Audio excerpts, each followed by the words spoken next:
Click করুন অ্যাপের bell আইকনে আর সাবস্ক্রাইব করুন এবিপি আনন্দ। সব সময় থাকুন খবরে।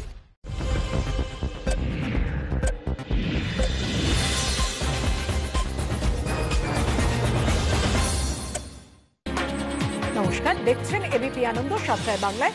এই মুহূর্তে আপনাদের সঙ্গে আমি পাপিয়া। আগের থেকে আরো কিছুটা সুস্থ সৌমিত্র চট্টোপাধ্যায়। ধীরে ধীরে কমছে শারীরিক সমস্যা, নতুন করে আর জ্বর আসেনি। আজ সৌমিত্র বাবুকে বেডে বসানো হয়েছে। কথা বলবো আমাদের প্রতিনিধি ঝিলম করঞ্জয়ের সঙ্গে। ঝিলম, এটা তো নিঃসন্দেহে স্বস্তির খবর।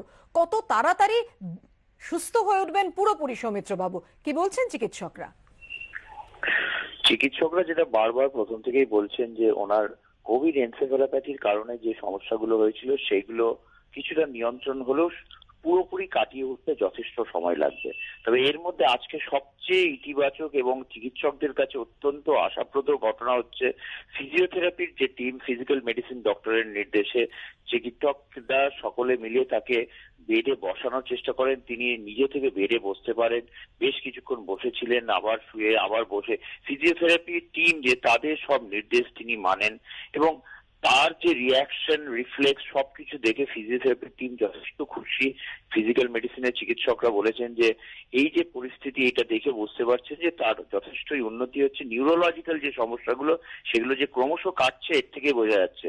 তবে চিকিৎসকরা এখনো সতর্ক আছেন, তার কারণ কোভিড এনসেফ্যালোপ্যাথির কারণে তার মস্তিষ্কের স্নায়ুতন্ত্রে যে ক্ষতিগুলো হয়েছিল সেগুলো কাটতে যথেষ্ট সময় লাগবে। সেই কারণে যে ওষুধগুলো দেওয়া হচ্ছিল এনসেফ্যালোপ্যাথি নিয়ন্ত্রণ করার, সেটার মাত্রা বাড়ানো হয়েছে।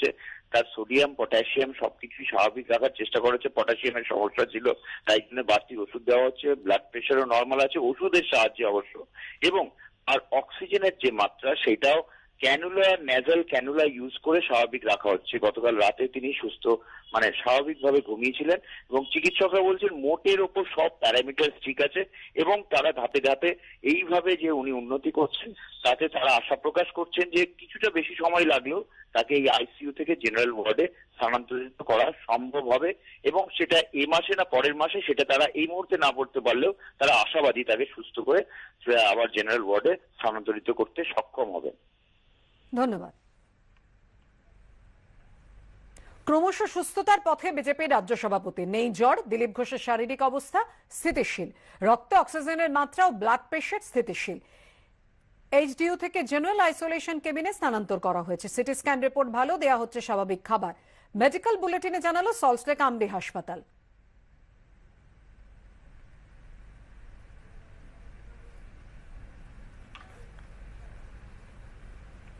করোনায় মৃত্যু আরো এক পুলিশ কর্মীর। কলকাতা সশস্ত্র পুলিশের ৫ম ব্যাটালিয়নে কর্মরত ছিলেন এসআই সিদ্ধান্ত শেখর দে। করোনায় আক্রান্ত হওয়ায় ভর্তি করা হয় বেসরকারি হাসপাতালে। আজ সেখানেই তার মৃত্যু হয়। অন্যদিকে করোনা থেকে সুস্থ হয়ে ওঠার পর মৃত্যু হলো কলকাতা পুলিশের গোয়েন্দা শাখার এক এসআই এর। করোনা আক্রান্ত হওয়ায় ২.৫ মাস ধরে বেলভিউ হাসপাতালে ভর্তি ছিলেন হোম বাহাদুর থাপা। রিপোর্ট নেগেটিভ আসায় শুক্রবার তিনি ছাড়া পান। ফের অসুস্থ হয়ে পড়ায় ভর্তি করা হয় এসএসকেএম এ। আজ সকালে সেখানেই ৫৯ বছরের ওই এসআই এর মৃত্যু হয়।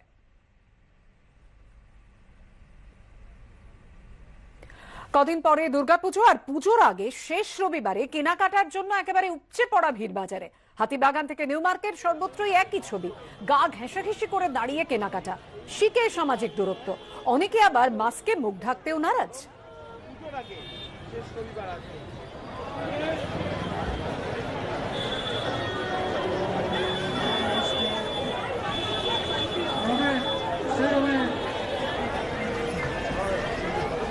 পুজোর শপিং করতে প্রচুর মানুষের ভিড় নিউ মার্কেট চত্বরে।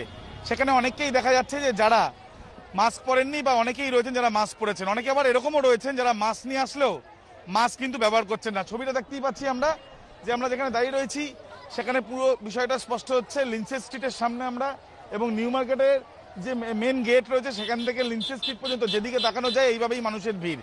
ছোট থেকে বড় অনেকেই রয়েছেন যারা মাস্ক পরেননি। একজন রয়েছেন, ভাই ভাই ভাই শোনো, মাস্ক এই ধরনেরই ছবি কিন্তু বারবার দেখা গিয়েছে।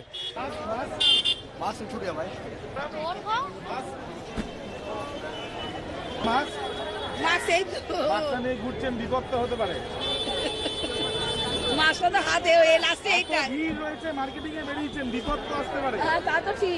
অনেকে রয়েছেন যারা মাস্ক পরছেন না বা অনেকে রয়েছেন মাস্ক পরে আসছেন। অনেকে রয়েছেন মাস্ক নিয়ে আসলেও গলায় মাস্ক ঝুলছে কিন্তু মাস্ক পরছে না। সোশ্যাল ডিস্টেন্সিং এর যে দফা রফা সেই ছবিটাও কিন্তু স্পষ্ট। সব মিলিয়ে পুজোর আগে শেষ রবিবার এবং শেষ রবিবারে কলকাতা শহরের এই নিউ মার্কেটের ছবিটা ঠিক এরকমই। ক্যামেরা সন্দীপন গুপ্তর সঙ্গে আবির দত্ত, এবিপি আনন্দ, কলকাতা। চিতপুরে অভিজাত আবাসনে রহস্য মৃত্যু। ফ্ল্যাটের মধ্যে চলছিল বচসা। পুলিশ দেখে পালানোর চেষ্টা, ফ্ল্যাট থেকে ঝাঁপ দেওয়ার ফলে মৃত্যু। ফ্ল্যাটে মালদা জেলা পরিষদের তৃণমূল কর্মাধ্যক্ষের স্বামীর নাম লেখা রয়েছে লেটার বক্সে। কর্মাধ্যক্ষের নাম পায়েল খাতুন, স্বামীর নাম মোহাম্মদ ইয়াসিন শেখ। কর্মাধ্যক্ষের স্বামী মালদা থেকে এসেছিলেন কলকাতায়। পুলিশ সূত্রে খবর, মৃত আব্দুল হোসেন হুগলির কুখ্যাত দুষ্কৃতী। হুগলির চাপদানিতে বাড়ি মৃত যুবকের। চাপদানি ফাঁড়িতে আগুন লাগানোর মামলা রয়েছে মৃতের বিরুদ্ধে। মৃতের বিরুদ্ধে রয়েছে খুন, তোলাবাজির অভিযোগও। পুলিশ সূত্রে খবর, ঘটনাস্থলে ফরেনসিক।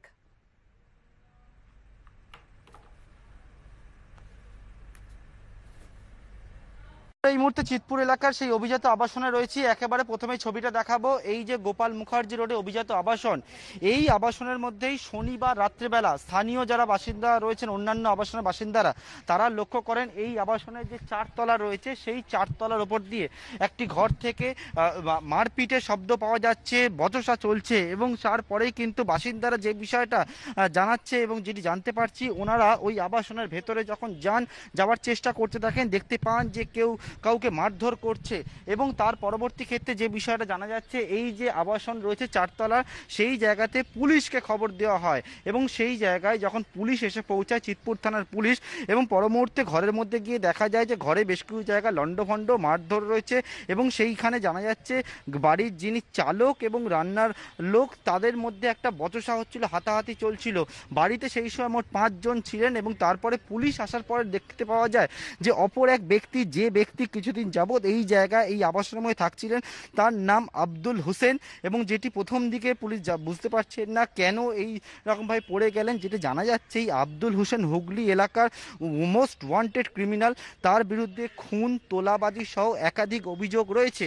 এবং তারপরে যেটা তদন্তকারীরা বা পুলিশ সেটা মনে করছে প্রাথমিকভাবে, যে পুলিশ আসছে এবং পুলিশ আসলে পুলিশের কাছে ধরা পড়ে যেতে পারে, কারণ সে পলাতক রয়েছে। সেই কারণে এই যে জায়গা রয়েছে অভিজাত আবাসনের, আমার সহকর্মী প্রবীর সামন্তকে দেখাতে বলবো, এই যে চারতলার দেখতে পাচ্ছ একটি জায়গা, যে জায়গা যে জানালা স্লাইডার সেটা সরানো অবস্থায় রয়েছে এবং সেইখান থেকে ঝাঁপ মেরে পালিয়ে যাওয়ার চেষ্টা করে। কোথায় ঝাঁপ মারতে যায়?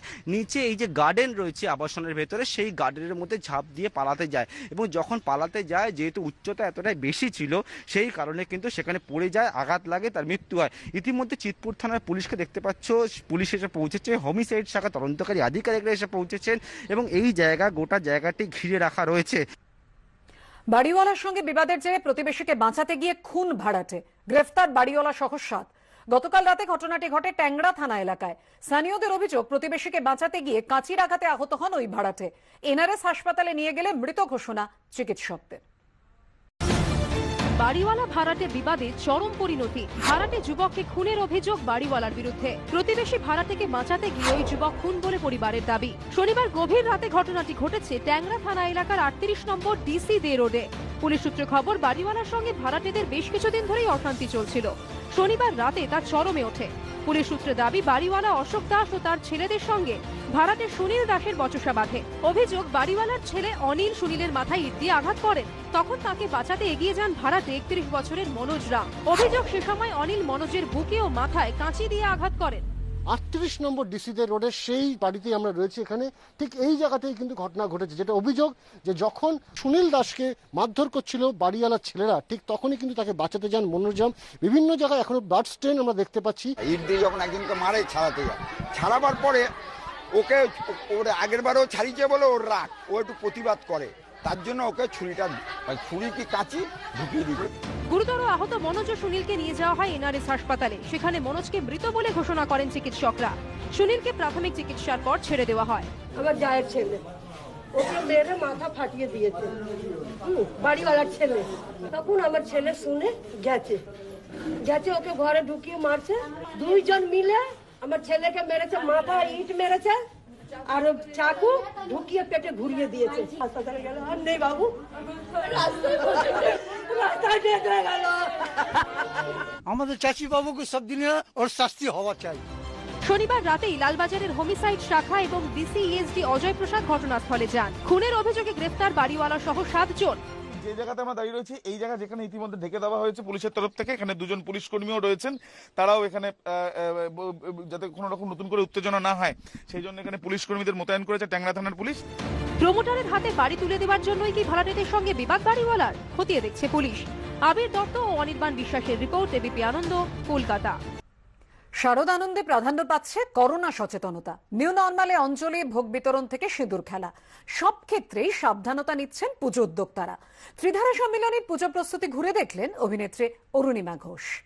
এবার চলে এসেছি আমরা ত্রিধারার পুজোতে। দক্ষিণ কলকাতার এটাও খুব ফেমাস একটা পুজো। প্রত্যেক বছর অগণিত মানুষের সমাগম হয় এই পুজোতে, কিন্তু এই কোভিড এর সময়, এই প্যান্ডেমিকের টাইমে এনারা কিভাবে সোশ্যাল ডিস্টেন্সিং মেনটেন করে এই পুজো করছেন, আসুন ওনাদের কাছ থেকে জেনে নিই। এবছর এই প্যান্ডেমিক সিচুয়েশন দেখে আমাদের অনেক রকম ব্যবস্থাই নিতে হয়েছে, যেমন ভলেন্টিয়ার্স প্রচুর বাড়াতে হয়েছে, তার সাথে free distribution of mask, sanitize spraying, তারপরে টেম্পারেচার স্ক্রিনিং, এগুলো তো রাখতেই হবে প্রত্যেকটা প্যান্ডেলে, সেই হিসেবেই ব্যবস্থা করা।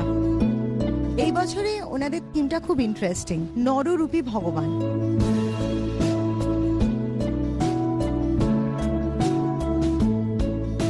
ত্রিধারার পুজোর সবচেয়ে স্পেশালিটি হলো সিঁদুর খেলা। আর এই বছরে কিভাবে এনারা সিঁদুর খেলাবেন, কারণ সোশ্যাল ডিস্টেন্সিং মেনটেন করে সিঁদুর খেলা সত্যি একটু টাফ। আসুন ওনাদের সঙ্গে একটু কথা বলে নিই। অঞ্জলিটা এবং সন্ধি পুজো এইগুলো আমরা ভেবেছি ভার্চুয়ালি করব। যারা একান্তই বাড়িতে বসে দিতে চাইবেন না, বাইরে এসে দিতে চাইবেন, তাদের জন্য বড় এলইডি স্ক্রিন থাকবে, সেখানে কন্টেনার দেওয়া থাকবে, সেখানেই ফুলগুলো ডাম্প করা হবে। কোথাও ঠাকুরমশাইয়ের হাতে বা মায়ের পায়ে ওই ব্যাপারগুলো একদম অ্যাভয়েড করা হচ্ছে। আর ঠাকুরের ভোগটা প্রত্যেক বছর একটা বিরাট এলাহি করে আমাদের কমিউনিটি লাঞ্চটা হয়, এবারে সেটা সম্পূর্ণ বাদ দেওয়া হয়েছে। শুধু মায়ের ভোগটুকু ঠাকুরমশাই নিজে বানাবেন এবং সেটাই দেওয়া হবে, মার কাছে নিবেদন করা হবে। সিঁদুর খেলা যেটা, সেটা সিএমও বলেছেন অল্প সংখ্যক মানুষ দিয়ে করা। আমরা চেষ্টা করছি পাড়ার যারা সিনিয়র মোস্ট তাদের 1-2 জনকে দিয়ে মাকে বরণ করাবো, বাকিরা সবাই অপেক্ষা করুক, পরের বছর সুন্দর করে সিঁদুর খেলা না হয় হবে।